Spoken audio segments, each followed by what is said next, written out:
Welcome to Richard Cabile YouTube channel, and for today's tutorial, I will be teaching you on how to turn on and off change with buttons and sounds volume on iPhone X.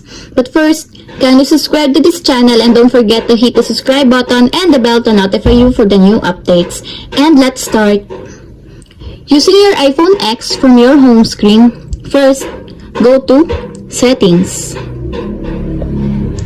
In the settings, scroll down and find the Sounds and Haptics, then click. In the Sounds and Haptics, go to Ringtone and Alert Volume section. And as you will see, in the Change with Buttons, there's a switch button on the right side of it. And all you have to do is just turn it on to enable. When the Change with Buttons is enabled, the volume of the ringer and alerts can be adjusted using the volume buttons on the side.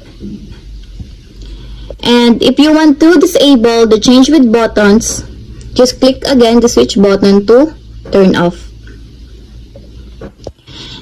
And when it's turned off, the volume of the ringer and alerts will not be affected by the volume buttons. And that's it. We have successfully turned on and off change with buttons and sounds volume on iPhone X. If you have a question, kindly comment down below and don't forget to hit the subscribe button and the bell to notify you for the new updates. And thank you for watching!